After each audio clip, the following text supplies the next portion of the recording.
The silent beacon. The void between star systems was never truly silent. Darien Voss knew this better than most. Sitting in the worn command chair of the salvage vessel Horizon's Edge, he listened to the subtle rhythms of deep space, the soft hum of life support, the distant whisper of radiation, the occasional ping of stellar debris against the ship's outer hull. 37 standard cycles of navigating the forgotten corridors between human settlements had taught Darien that silence was merely an illusion. Every drift, every empty sector held secrets waiting to be discovered, or better yet, sold. "Nav, anything on long range?" he called out, his voice cutting through the ambient ship sounds. Lyra Canto, the ship's navigation specialist, didn't look up from her holographic displays. Her fingers danced across multiple translucent screens, filtering through layers of electromagnetic noise. "Nothing substantial," she responded, her tone flat and professional. "Background radiation's a bit strange in this sector. Might be solar interference, might be something else."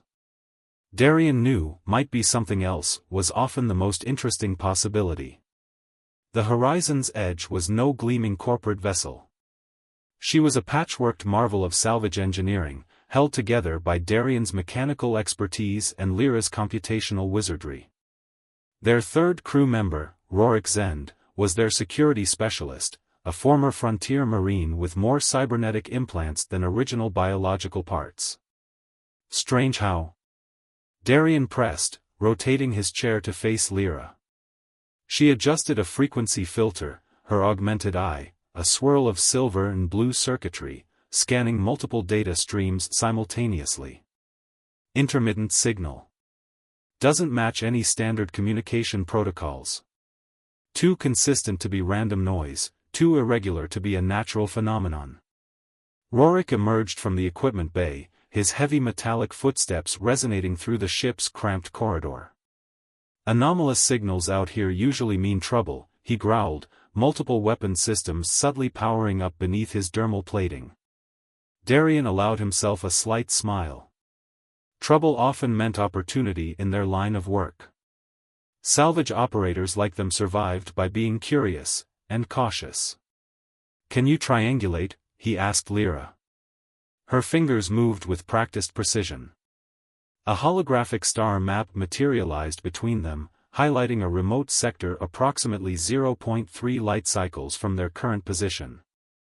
A pulsing blue dot indicated the signal's potential origin. "It's coming from a region marked as a prohibited research zone," Lyra noted. "Pre-expansion corporate cartography.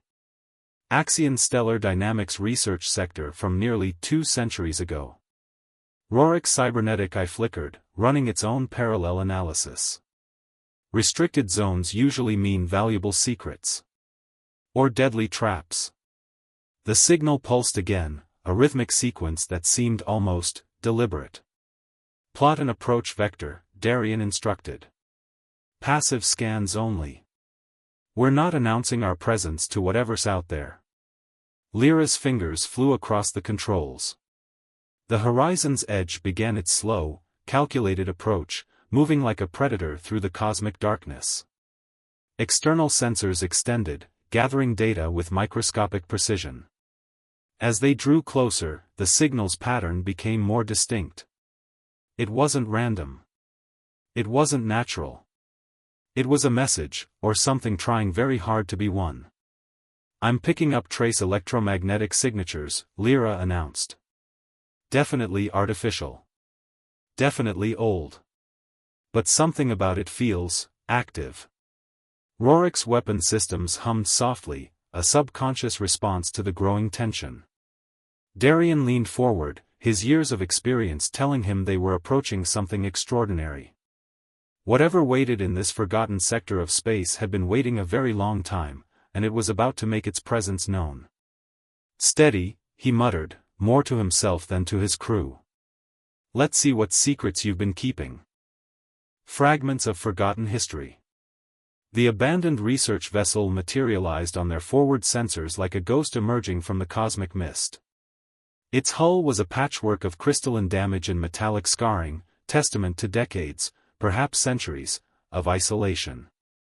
It's massive, Lyra whispered, her augmented eye analyzing every microscopic detail. Definitely pre-expansion design. Axion stellar dynamics signature confirmed, but this is unlike any research vessel I've ever seen. Rorik's cybernetic systems ran multiple threat assessments. No life signs. No active power signatures. But something's off. Darien studied the holographic readouts. The ship's structural integrity was remarkable for its apparent age. No significant micrometeorite damage, minimal radiation erosion. It was as if time itself had been suspended around this vessel. Prepare boarding protocols, he instructed. Full containment gear. Whatever this is, we're treating it like a potential biohazard. The boarding shuttle detached from the horizon's edge with surgical precision. Darien piloted manually, his hands moving with the muscle memory of countless similar missions. Each movement was calculated, each adjustment minimal. The docking sequence engaged with an unexpected smoothness that immediately raised Darien's suspicions. Research vessels this old typically had degraded mechanical systems.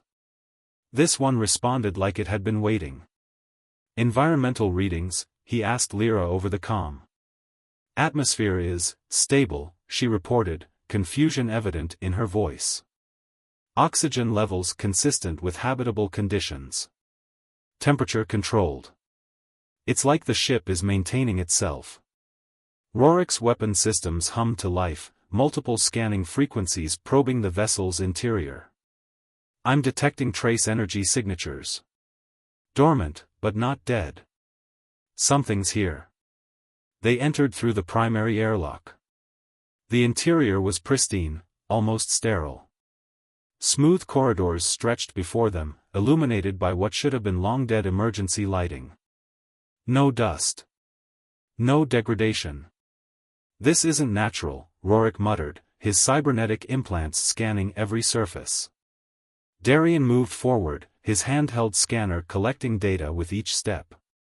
The walls seemed to absorb and reflect light in ways that defied standard material science. Subtle geometric patterns shifted almost imperceptibly, like living membranes. The first significant chamber they encountered was clearly a research laboratory. Holographic data modules hung suspended in mid-air, frozen mid-simulation. Biological containment units lined the walls, their surfaces etched with complex molecular diagrams.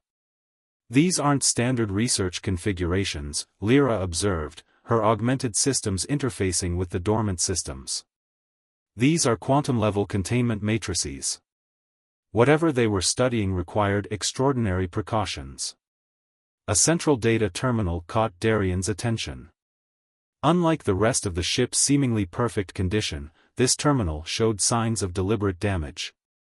Critical data nodes had been physically removed, connections severed with precise intent. Someone didn't want this information discovered, he said, running his fingers along the damaged circuitry. Rorik approached a sealed containment unit. Unlike the others, this one seemed to pulse with a subtle, almost imperceptible energy. Something's different about this one, he said, his cybernetic systems struggling to categorize the readings. Lyra's voice carried a note of concern. Those energy signatures, they're not static. They're responding.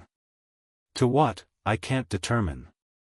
As if in response to her words, the ship around them seemed to shift. Not a physical movement, but a change in atmospheric pressure. A subtle vibration that spoke of something awakening. Darien's hand instinctively moved to his weapon. We're not alone here, he whispered. The forgotten research vessel had been waiting a long time.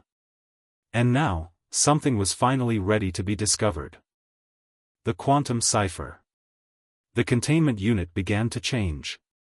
Its smooth surface rippled like liquid metal, geometric patterns shifting and reforming with a precision that defied natural physics.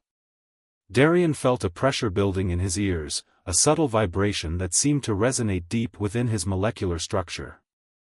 Everyone back, he commanded, his voice cutting through the strange atmospheric tension. Rorik had already raised his weapon, multiple targeting systems scanning the unit. Energy readings are spiking, he growled. This is beyond anything in my database. Lyra's augmented systems were working overtime, her fingers dancing across holographic interfaces that materialized around her.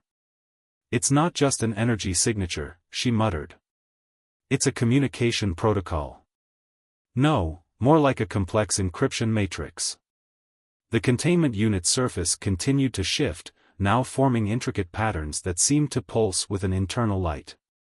Mathematical sequences emerged and dissolved, complex geometric shapes that hinted at a language beyond human comprehension.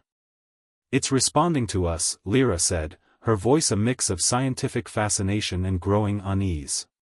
Or more precisely, it's responding to something about us. Darien noticed subtle changes in his crew. Rorik's cybernetic implants were flickering, running diagnostic sequences they'd never exhibited before.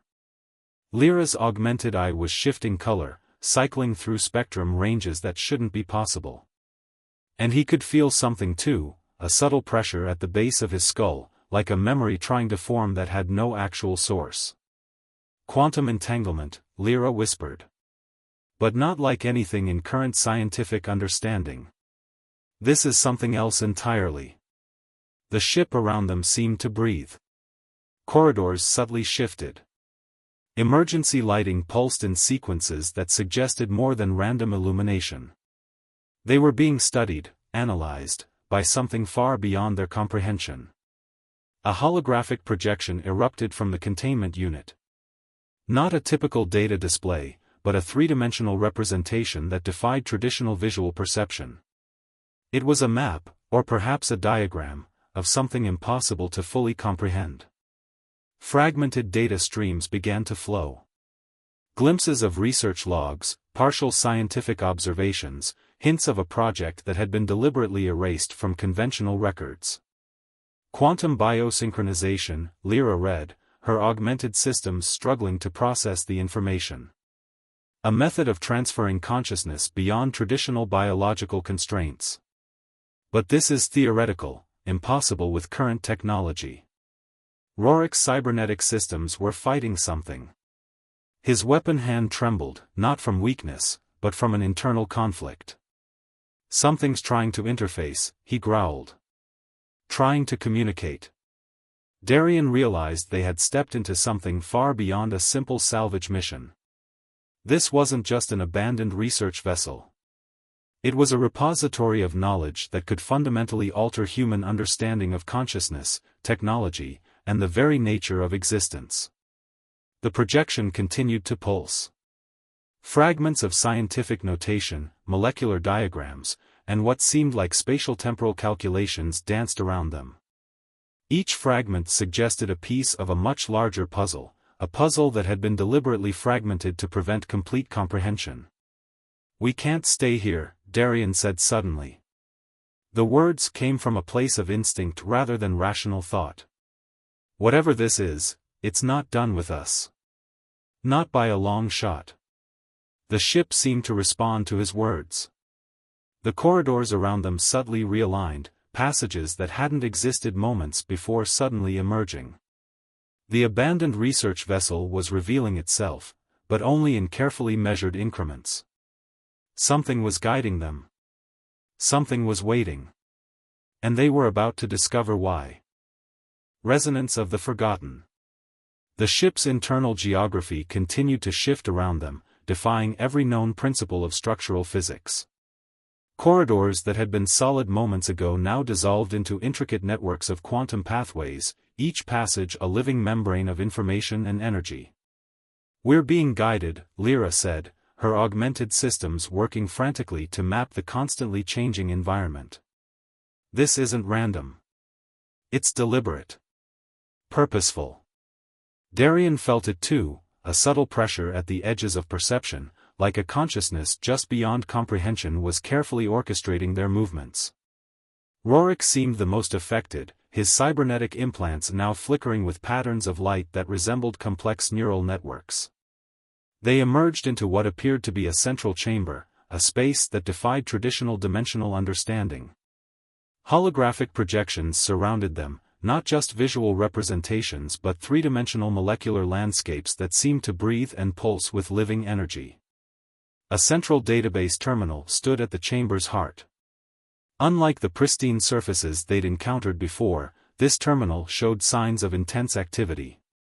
Fragmented data streams cascaded across its surface, scientific notations and complex quantum algorithms dancing in rapid succession. "This is the core," Lyra breathed. Her augmented eye was cycling through impossible spectrum ranges, trying to process the information. Whatever experiment they were conducting, it wasn't just scientific research. This was something else entirely. Rorik's cybernetic systems suddenly went into overdrive. "I'm detecting multiple consciousness patterns," he growled, his voice distorted by the intense data flow. "Not recordings. Not simulations. Something alive." The holographic projections began to coalesce, forming a narrative that was both terrifying and fascinating. Fragments of a research project emerged, a desperate attempt to transcend human biological limitations.